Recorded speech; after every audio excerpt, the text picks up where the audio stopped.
Hello everyone, welcome to Abhipedia. I am Sarthak, senior faculty Abhipedia. So आज का जो हमारा लेक्चर है, it is on a very important topic on fundamental rights. This lecture is in continuation of an already started lecture series. हमने एक lecture series already start कर रखी है जहाँ पर हम जितने भी इंपॉर्टेंट टॉपिक्स हैं आपके जीएस वाले जो टॉपिक्स हैं, इनफैक्ट वो आपके अपकमिंग एग्जाम ऑफ ईपीएफ 2024 उसके लिए जितने भी रेलिवेंट टॉपिक्स हैं सबको डिस्कस किया जा रहा है। ये वाला जो लेक्चर है, ये पॉलिटी जो हमने स्टार्ट कर रखी है लेक्चर सीरीज, उसके अंदर आपकी स्पेशली जो फंडामेंटल राइट्स हमने टॉपिक स्टार्ट किया था रिसेंटली, उसी की कंटिन्यूएशन में है। हमने और भी काफ़ी सारे इंपॉर्टेंट टॉपिक्स पॉलिटी के कवर कर लिए हैं। So my sincere advice to you will be, if you haven't watch the previous lectures, first watch those lectures and then come on to this lecture, right? because then things will make more sense to you, especially when I talk about today's lecture। ये lecture तो already continuation में ही है, तो पहले please my sincere request will be कि पहले आप उनको लेक्चर्स को पहले वॉच करके आइए, पहले देख के आइए, उसके बाद इस लेक्चर के ऊपर आइए, right? So and not only just polity, in fact जितने भी इंपॉर्टेंट रेलिवेंट टॉपिक्स हैं आपके, फिर चाहे वो आपका इकोनॉमी हो, राइट, आपके इनफैक्ट क्वांट हो गया, reasoning, English, each and everything, you just name it. आपके ईपीएफओ के स्पेसिफिक जो टॉपिक्स आते हैं, right, industrial relations, accountancy, each and everything will be covered by Abhipedia. All we want in return is just you to keep following Abhipedia. Abhipedia को follow कीजिए, आपके जितने भी इंपॉर्टेंट टॉपिक्स हैं सब कुछ स्लोली एंड साइमल्टेनियसली, इनफैक्ट बहुत ही एफिशिएंटली सब कुछ कवर होता चला जाएगा, right? So that is the only thing that we demand from you, and I sincerely hope that you will subscribe on to Abhipedia, right? एक मोटिवेशन भी मिलती है हमें कि ऐसे ऐसे एफर्ट्स हम आपके लिए करते रहें, right? So with all this information let's start our today's video. All right, just a sec. Okay, so आज हमने स्टार्ट करना है आर्टिकल 15, बट बिफोर दैट एक क्विक रिवीजन हो जाए कि अब तक हमने कितना कवर कर लिया है। सबसे पहले हमने देखा था व्हाट इज फंडामेंटल राइट्स, हमने देखा था व्हाट एंड व्हाई। इन दो क्वेश्चन का आंसर हमने ढूंढा था, राइट, कि what are fundamental rights and why there are fundamental rights in our constitution of India. Okay, then we started on article 12 to 35। हमने देखा था कि आर्टिकल 12 to 35 क्या है अपने fundamental rights in part 3, yes और नो? ओके, फिर हमने देखी थी 6 फंडामेंटल राइट्स, मतलब बेसिकली ये 6 क्लासिफिकेशन है जो कि कॉन्स्टिट्यूशन ने कर रखी है हमारे फंडामेंटल राइट्स की in 6 parts, right? 6 types of classification, but yes you can see, you can take it as key 6 fundamental rights given by the constitution. Alright, तो हम एक एक करके उन्हीं को स्टार्ट कर रहे थे, जिसमें से हमने जो 6 क्लासिफिकेशन है बाय द वे, वो कहाँ से कहाँ तक है? 14 to 18, right, then 19 to 22, 23 to 24, 25 to 28, 29, 30 and 32, right? These are the fundamental rights. और हमने पहला जो फंडामेंटल राइट है अपना, which is right to equality, right to equality, इसको स्टार्ट कर दिया था। 14 to 18 वाले जो है अपने, ये एक रिवीजन है by the way, quick revision देख रहे हैं, तभी इतना फास्ट फास्ट आपको बता रहा हूँ। अगर आपको नहीं समझ में आ रहा तो दैट इज द रीजन मैंने आपको ऑलरेडी इसीलिए बोला था कि पहले प्रीवियस लेक्चर देख के ही, जहाँ पे हमने कॉम्प्रीहेंसिवली अच्छे से इन सब चीज़ों को समझा है। Alright, okay, so right to equality article 14 to 18। अब आज हम उसमें कौन सा कवर करने वाले हैं? मतलब 14 ऑलरेडी कवर कर लिया था हमने, राइट? आर्टिकल 14 कवर कर लिया था, EBL एंड EPL, यस और नो? अच्छे से समझा था क्या है क्या नहीं, एक्सेप्शंस भी देखे थे, सब कुछ समझ में आया था इसका। ऑल राइट, तो आज हम स्टार्ट करेंगे आर्टिकल 15। आर्टिकल 15 जिसको बोलते हैं क्या? Prohibition of discrimination. ऑल्दो इसका भी एक ओवरव्यू हमने जरूर देख लिया था कि what it is about, but अच्छे से स्टार्टिंग से दोबारा से करेंगे इसको। प्रोहिबिशन ऑफ डिस्क्रिमिनेशन, सिर्फ इतने से याद रखेंगे तब भी बात बन जाएगी। अच्छा, अब हमारे जो कॉन्स्टिट्यूशन मेकर्स है ना, वो जो भी वर्ड यूज करते थे, it was not just for the sake of कि हाँ ऐसे ही यूज कर लिया, हर एक का पर्टिकुलर मीनिंग होता था। अब आप जैसे ये वर्ड है प्रोहिबिशन ऑफ डिस्क्रिमिनेशन, इसका क्या मीनिंग बना? कि डिस्क्रिमिनेशन को प्रोहिबिट करना, रोकना, कि डिस्क्रिमिनेशन ना हो, इसके लिए क्या है आपका आर्टिकल 15, राइट? अभी एक एग्जाम्पल से समझ में आएगा आपको कि क्यों इसका ये नाम भी रखा, बिल्कुल जस्टिफाई करता है इसको। उस दिन मैंने वही एग्जांपल दिया था, आज उसी को एक बार दोबारा रिपीट करते हैं कि लेट्स से कि एक इलेक्शन के अंदर 4 डिफरेंट कम्युनिटीज़ के कैंडिडेट्स खड़े हुए। एक है आपके मुस्लिम कम्युनिटीज़ के, एक ओबीसी कम्युनिटी के, राइट, एक एससी कम्युनिटी के, और एक अपना लेट्स से हिंदू कम्युनिटी के।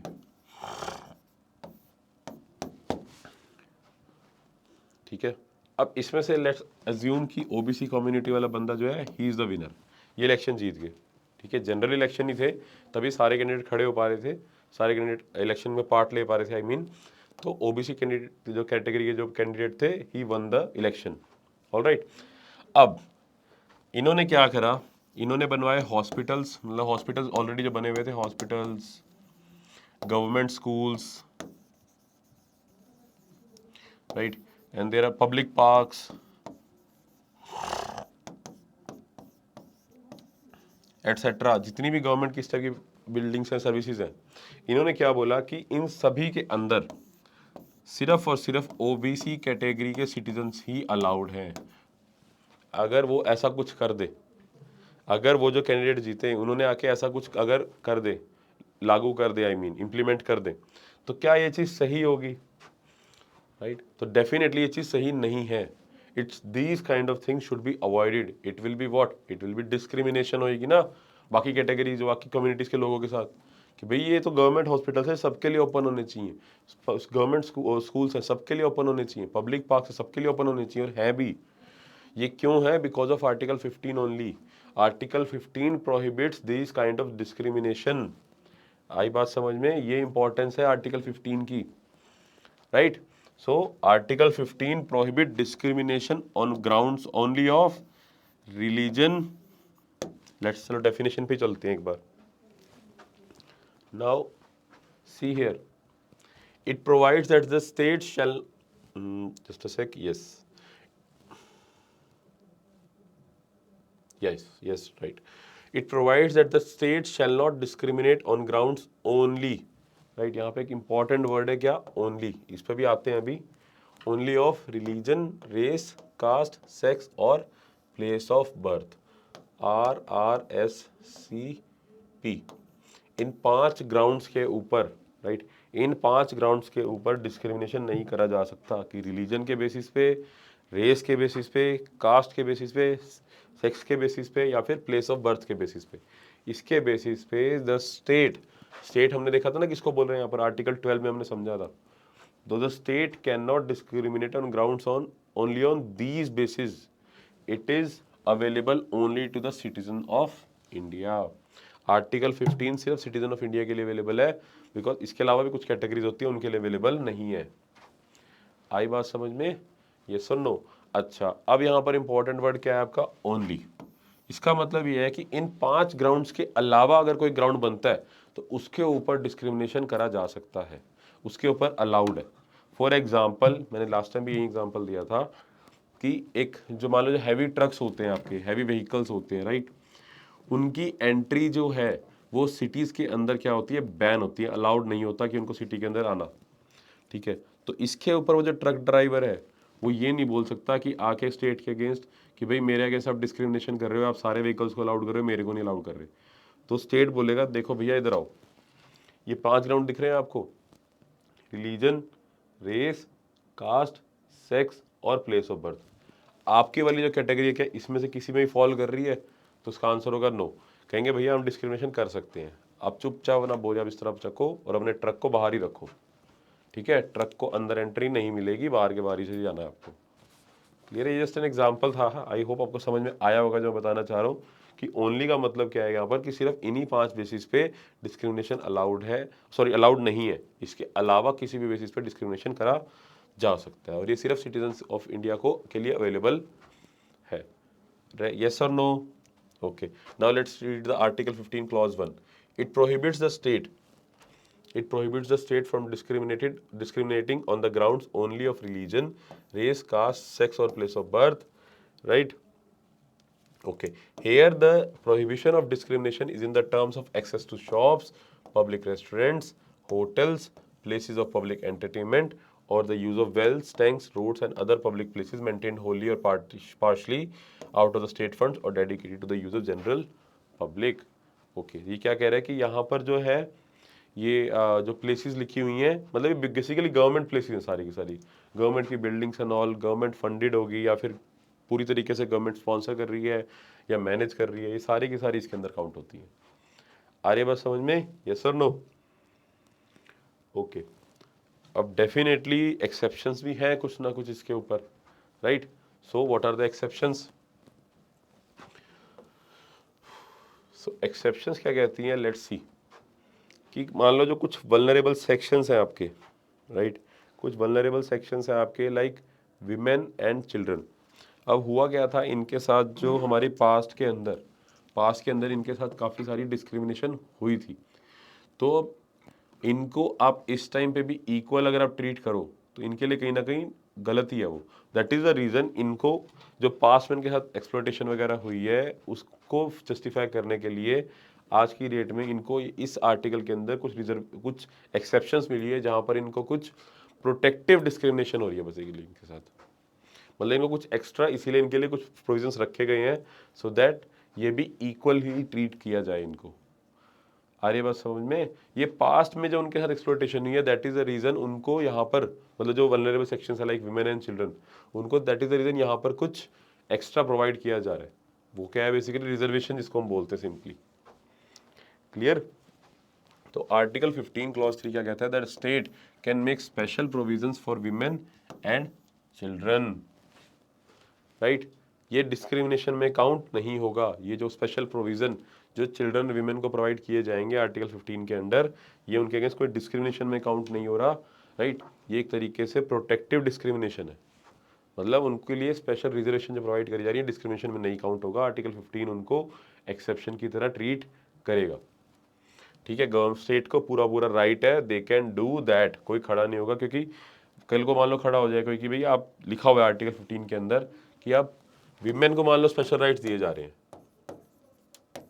तो कल को कोई खड़ा हो जाए कि ये भाई सेक्स के बेसिस पे मेल या फीमेल जो होता है, मतलब अब लिखा हुआ है आर्टिकल 15 के अंदर कि सेक्स के बेसिस पे आप डिस्क्रिमिनेशन नहीं कर सकते, तो how are you providing special rights to women, right?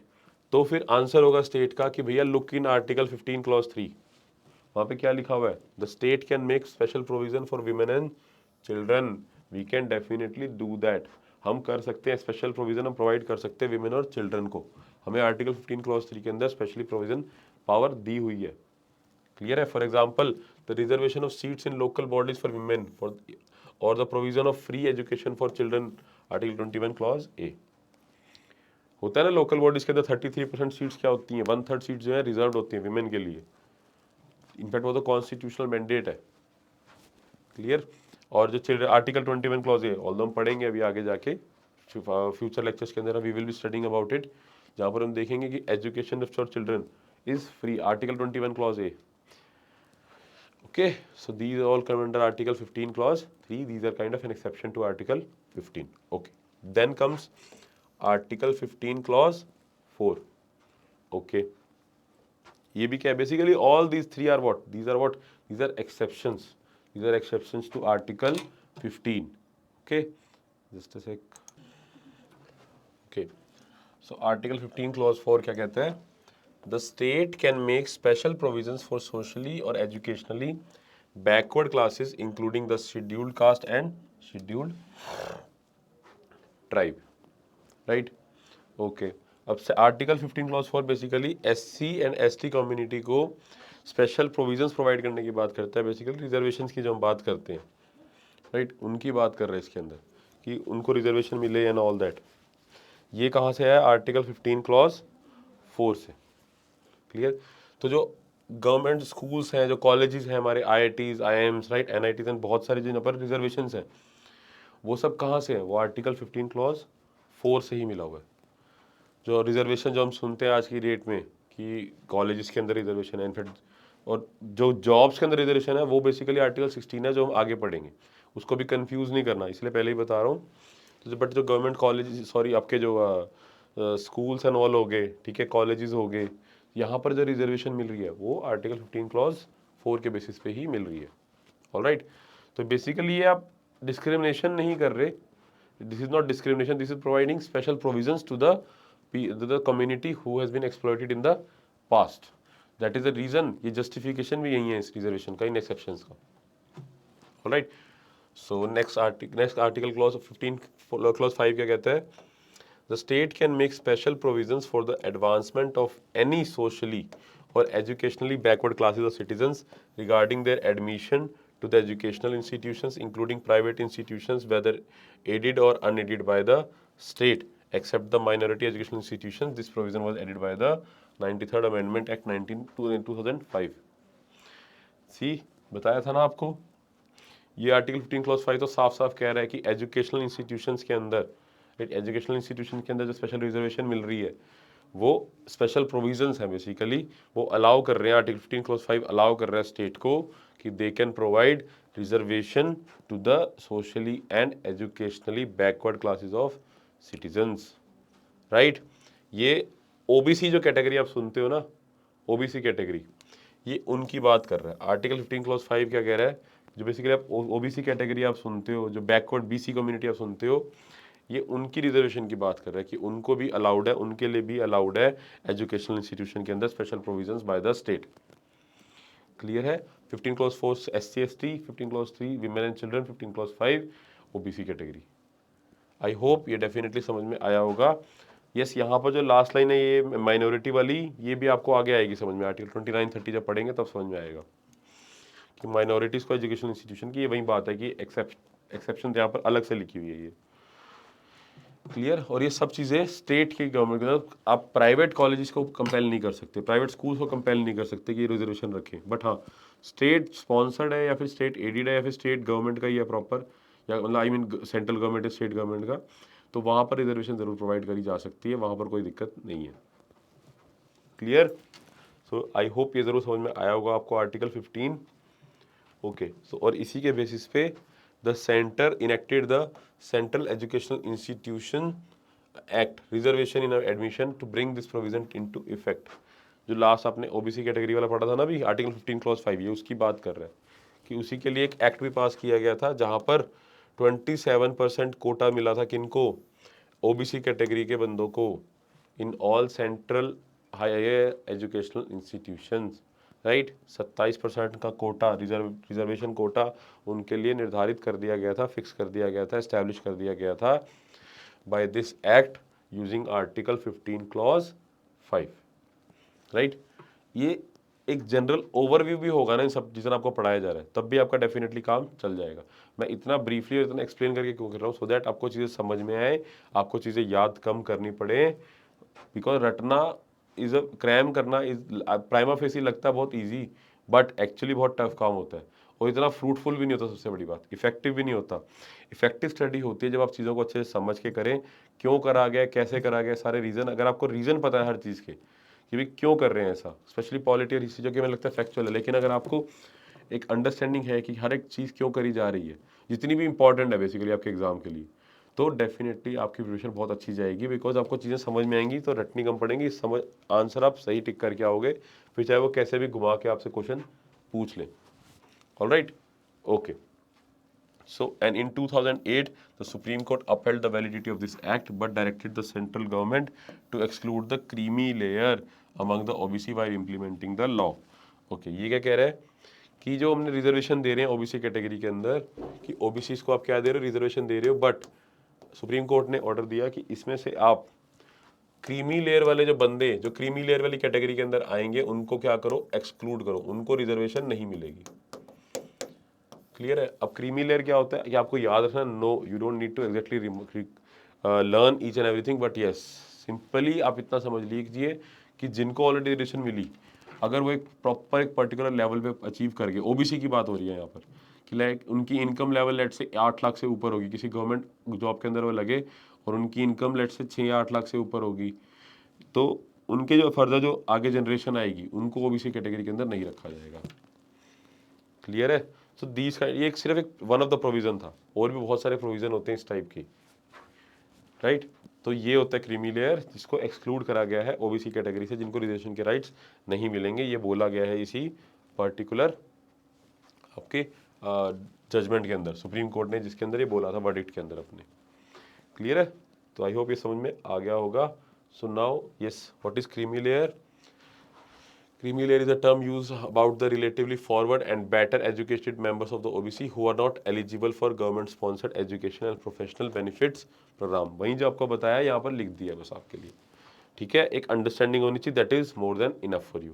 The creamy layer includes the children of people belonging to certain categories like holder of constitutional post, group A and group B officers, servants in the army above the rank of colonel and so on, right?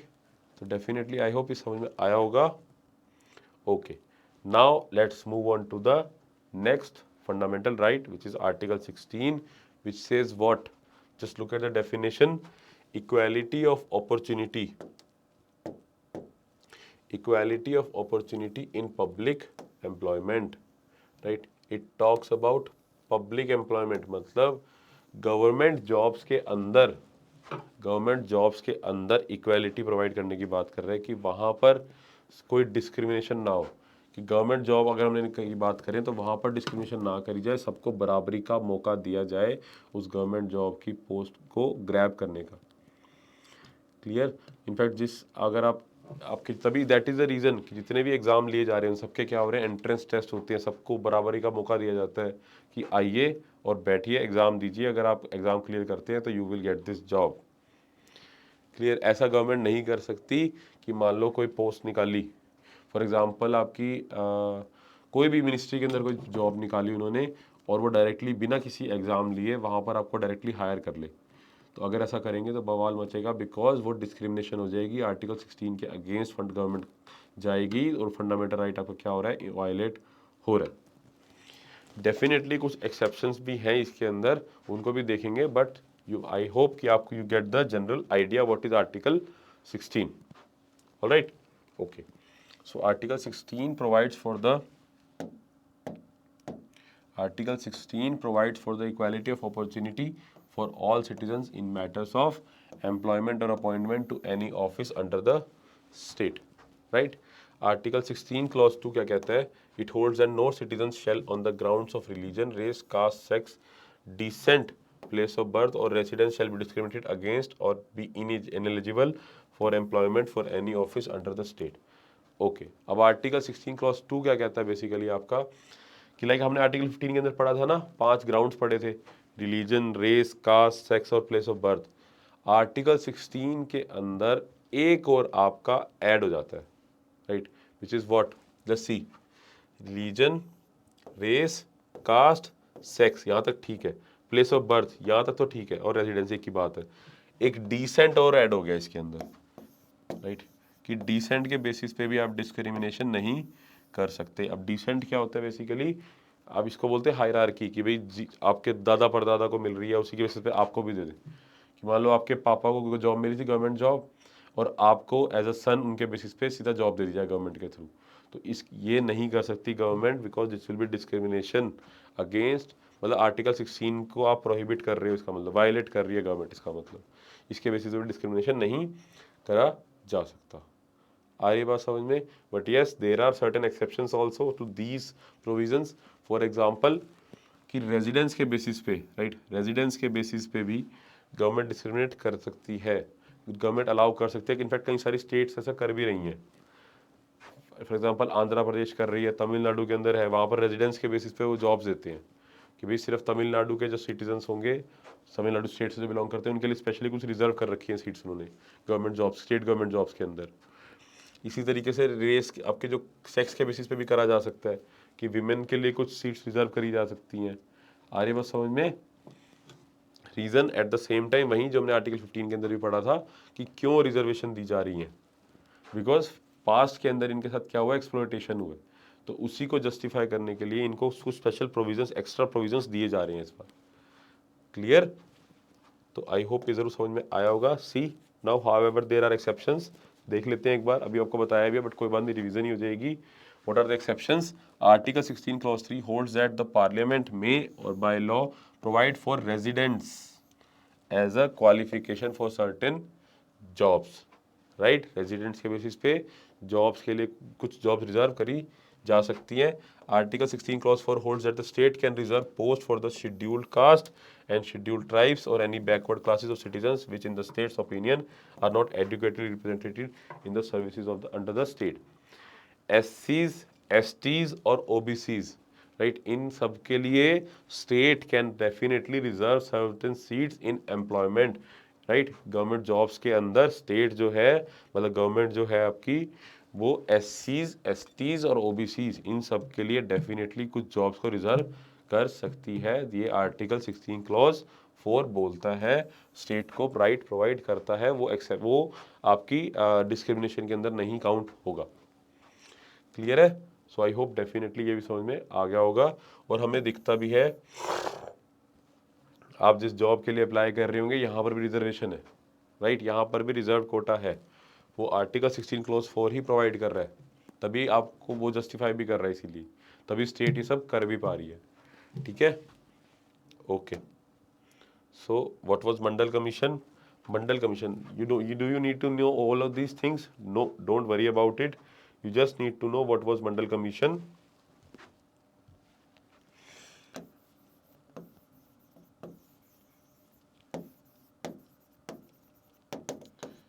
See, एक अब OBC के अंदर कौन कौन सी cast आएंगी, right, OBC के अंदर कौन कौन सी कास्ट आएंगी, इस पे क्वेश्चन उठा, तो उसके लिए क्या बनाई गई थी, गवर्नमेंट ने बनाई commission.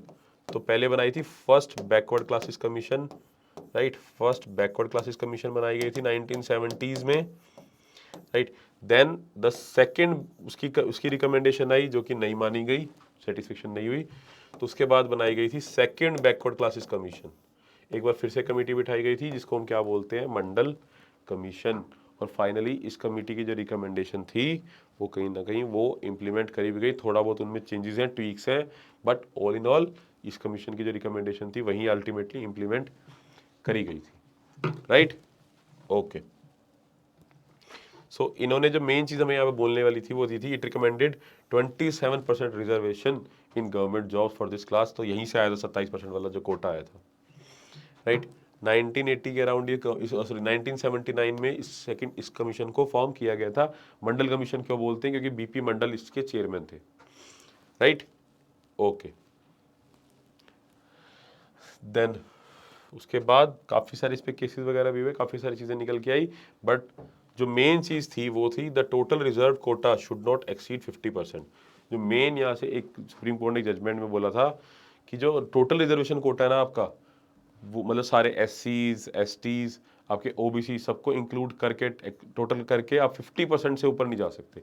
You can not reserve more than 50% of the total seats for these reserve classes, yes और नो। तो 50% की एक बार सेट कर रखी है, 50% से ऊपर आप नहीं जा सकते, ये बोला गया था, ठीक है, okay. So next fundamental right है आपका article 17 which we will be doing in the next class but not in today's lecture. I hope you understand today's lecture. अगर आपको कोई भी डाउट है तो आप कमेंट सेक्शन में डेफिनेटली मुझसे पूछ सकते हैं, you can ask us freely. कुछ भी आपको नहीं समझ में आया है, कुछ भी कोई भी प्रॉब्लम है, कोई भी इशू है, डेफिनेटली आप कमेंट सेक्शन में पूछ सकते हैं। But before ending I have a very important thing to show you कि अगर इफ़ यू वांट एक कॉम्प्रीहेंसिव, आपको अभी के अभी सब कुछ एक ही जगह पर आपको अच्छा से एक कोर्स मिल जाए, राइट, एक कॉम्प्रीहेंसिव वे मिल जाए जिससे आप प्रिपेयर कर सके अपने एग्जाम के लिए, EPFO एग्जाम के लिए। So I have a wonderful solution for you which I will be showing you. So just a sec, let me show you that, which is this. Abhipedia आपके लिए लेके आया है UPSC EPFO 2024 का complete course लेके आए हैं हम, जहाँ पर आपको सब कुछ मिलेगा एक ही जगह पर। You will be getting the recorded classes, web notes, PDFs, right. यहाँ पर आपको daily test, monthly test, in fact आपकी proper mock test series, doubt sessions, free mentorship. Mentorship is very very important when preparing for exam like EPFO। Each and everything is included under this course. कहीं जाने की जरूरत नहीं है, one stop solution है आपकी EPFO preparation का, right. इस कोर्स का रजिस्ट्रेशन लिंक नीचे डिस्क्रिप्शन बॉक्स में आपको मिल जाएगा। इनफैक्ट इस कोर्स के अंदर आपको काफ़ी सारे ऐसे टिप्स और ट्रिक्स भी सीखने को मिलेंगी, काफ़ी सारे ऐसी छोटी छोटी बातें सीखने को मिलेंगी जो कि कहीं भी नॉर्मली नहीं पता लगती, जिससे आपकी प्रिपरेशन बहुत ही ज़्यादा एनहेंस हो सकती है, इस कोर्स का रजिस्ट्रेशन लिंक नीचे डिस्क्रिप्शन बॉक्स में आपको मिल जाएगा, उस पर क्लिक करके आप डेफिनेटली इस कोर्स को सब्सक्राइब कर सकते हैं। साथ में सपोर्ट नंबर ही प्रोवाइडेड है, कोई भी क्वेरी है सपोर्ट नंबर पे कॉल करके आप freely you can ask on to us, हमसे पूछ सकते हैं कोई भी query, right. So with this I wish you good luck for your future endeavors, and until our next video, take care and bye bye. Thank you.